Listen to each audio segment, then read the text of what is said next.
Kumusta? Ayos lang. Ha? Ayos lang. Ka? Ito yung nagtuturo sa... Amo ni nagagwan? Oh. Ikaw to nakakita, Brad? Pag sulod siya lang balay? Ako to. Ikaw nakakita? Pila ka buong ka naka... Iba, ni sulod silang balay ba? Hello mga idol. Magandang gabi sa inyo lahat, no?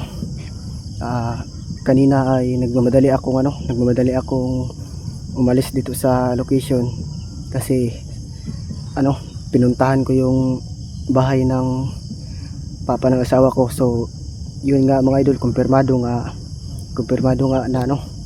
na kinuha nila yung mag-ina ko.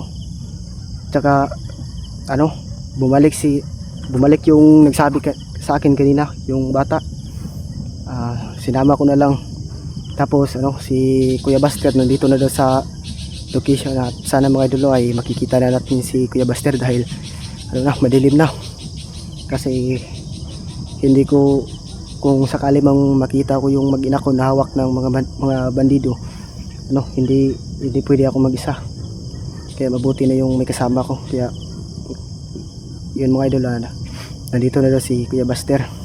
Hindi namin alam kung saan. Kanina pa kami nagpa-relax, pero siguro ay nandito lang ito sa paligid.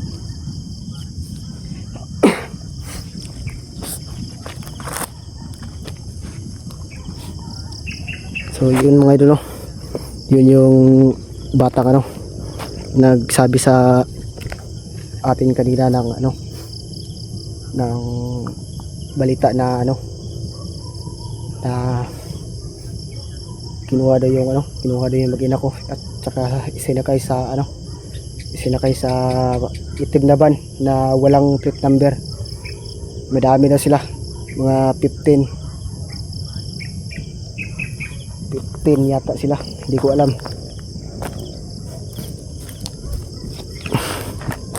Okay ra ka dong? Okay ko, boss.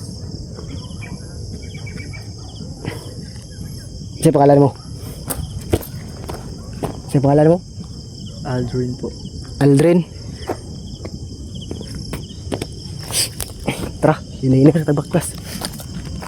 So yun mga idol, maglilibot lang kami dito sa location kung nasaan na si Kuya Buster. Pero tama naman yung binigay kong location. Eksaktong location, tama naman yung binigay ko sa kanya. Saka mag-aantay na lang siguro kami ng ng ilang segundo o ilang minuto bago makita si Kuya Buster.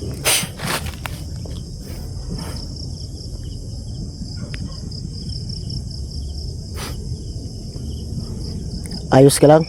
Ayos na ako, boss. Tara, dito tayo dadaan. Kasi madaming mga bandidong pumpasok dito.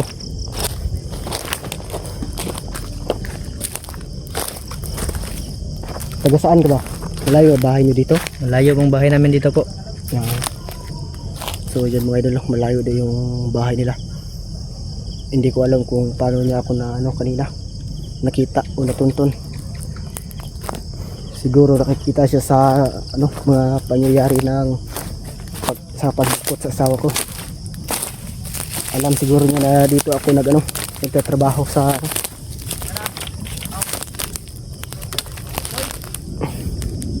Hey Buster! Buster! Tara!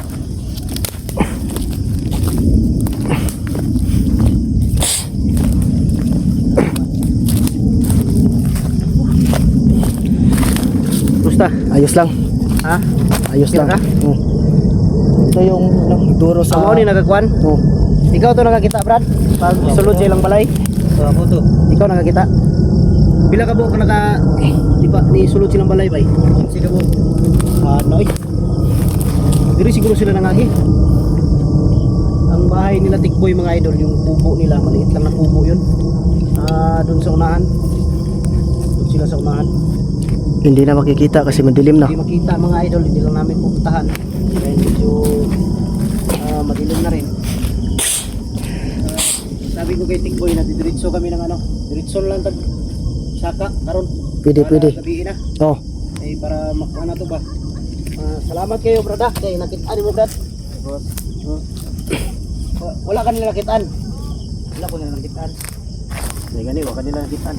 Eh pilo nung takato nila kung nakitaan ka. oh. Billion. Grabe 15 ka mo kuha si one day. Ano, kanina kasi nagtatrabaho sana ako dito kanina sa ano ba, sa gulayan. Hindi ko alam kasi ano, wala akong kaalam-alam na Kung sinabi mo kanina na tumawag ka, saan umayon nung nagtrabaho ka, iniwan mo yung mag-ina mo. Saan kuman dito banda? oh, dito. Pagbalik mo wala na. Pagbalik ko wala na sila. Tapos ito siya, si Aldrin daw yung pangalan niya. Aldrin. Oh. Sabi niya na ano, boss, yung mag-ina mo kinuha ng ano ng mga bandido. Dito. Ikinarga sa van na itim na ano, walang plate number. Nagtataka ako. Sabi ko sa kanya na hindi totoo yung sinasabi mo. Ano siya, maniwala ka sa akin boss. Totoo talaga. Tapos pag biglang ano ba? Nag-upcam ako tapos pumunta ako doon.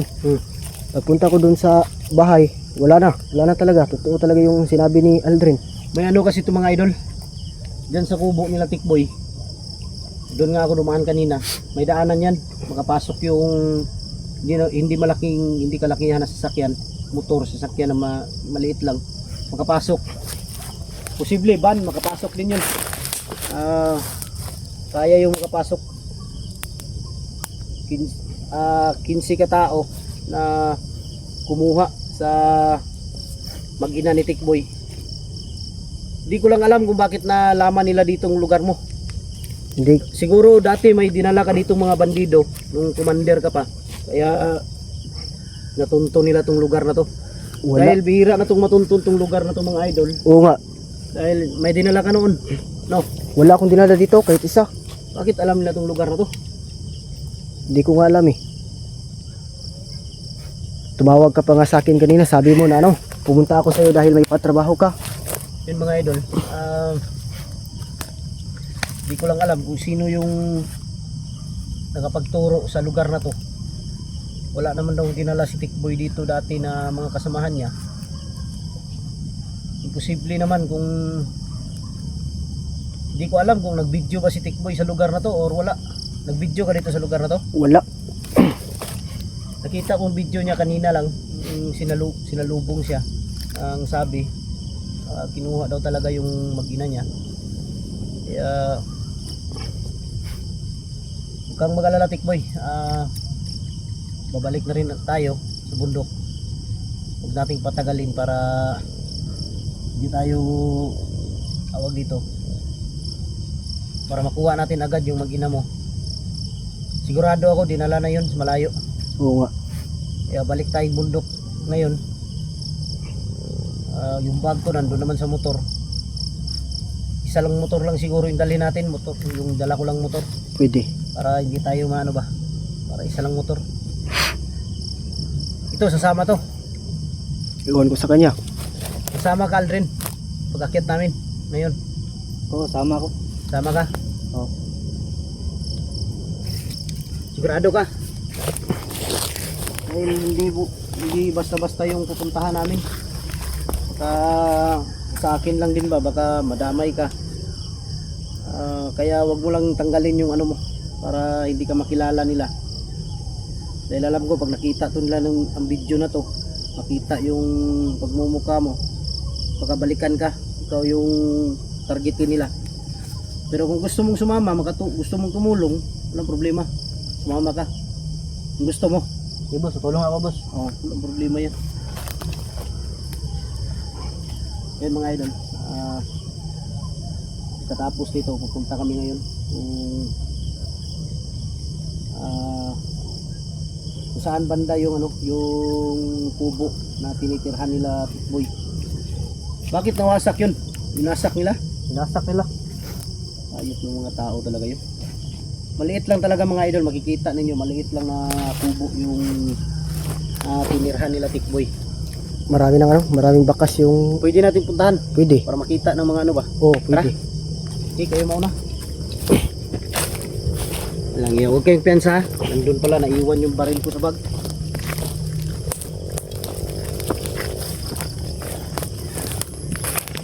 Buti na lang Aldrin, hindi ka nila nakita. Dahil kung nakita ka, papatayin ka nila, sigurado ako. Oo nga boss. Buti lang, nakatakbo ako. Nakatakbo ka. Oo, Pero boss, nakita ka nakatakbo ba? Hindi ako na nakita boss. Hindi ka nila nakita. Oo boss. Sila. Problema kasi doon kung nakita ka, delikado yun. Habulin ka talaga nun. Yan mga idol, puntahan natin siya. Pero may bahay talaga to si yung asawa ni Tikboy mga idol. May bahay to sa doon pa sa unahan sa papa ng asawa ni Tikboy. Pero yung tinirhan nila Tikboy, yan lang sa unahan, kubo lang.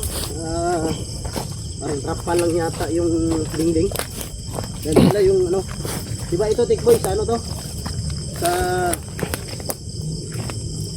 mga tanim to ng papa ng asawa mo. Oo. Dito nag-uuma minsan daw si Tikboy mga idol. Simula nung sinira ng mga bandido yung tinitirhan naming ano ba, munting kubo. Pinalipat ko na lang siya sa papa niya.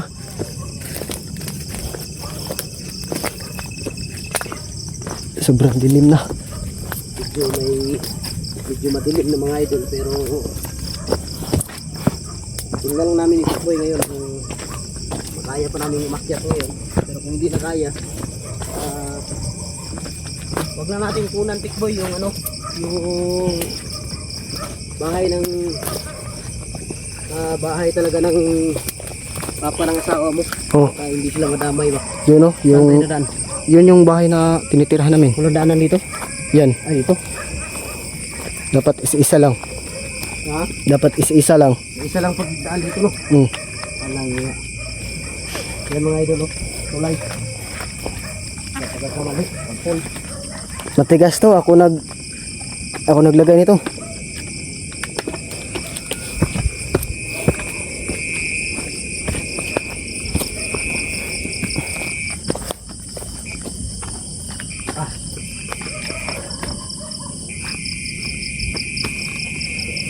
Yan mga idol. Dito sila Tikboy.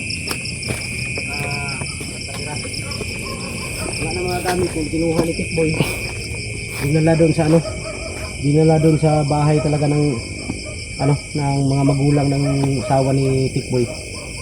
Dito sila kasi dito sila Tikboy pinatira dahil sila yung pinabantay diyan sa ano, diyan sa Tanim na gulay. mga tanim na gulay mga idol. Diyan nagtatrabaho si Dito. Tikboy. Pero minalas lang. Hindi ko alam kung bakit. Sigurado ako dyan sila dumaan sa likod. Pagkuha ng asawa mo. Oh, Tapos dahil may daan doon sa unahan. Oh. May daan doon sa unahan mga idol. dahil sabi Saan mo nakita kanina wa yung kinuha? Saan mo banda nakita Aldrin? Doon Saan sila ko dumaan? nakita eh.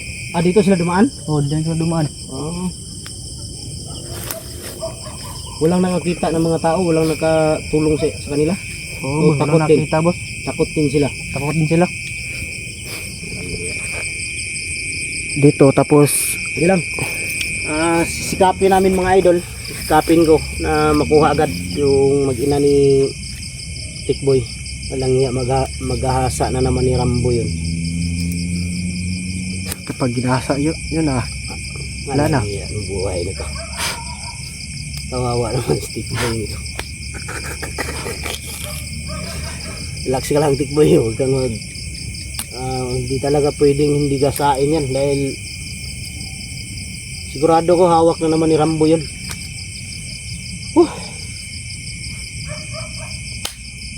Kanina pa sana ako pupunta dito mga idol. Ang problema lang may ginagawa pa ako ba. Kaya at dumaan din ako kay Lolo bago ako pumunta dito. Hindi siguro ako dumaan kay Lolo. Hindi siguro ako mabutan ng gabi.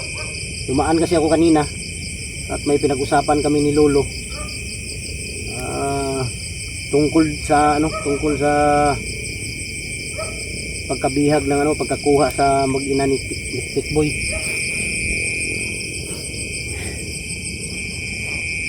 Dito na lang siguro tayo matulog Tikboy. Pwede. Dito na lang tayo. May kunin na lang natin yung bag ko dahil may mga doon, katol. duyan naman. Diyan na lang tayo matulog. Dito lang tayo magpaabot ng umaga.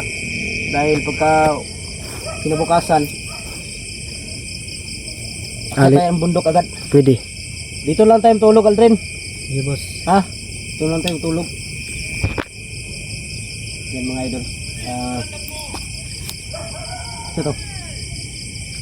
Mga boses. Ha? Boses ng mga tao.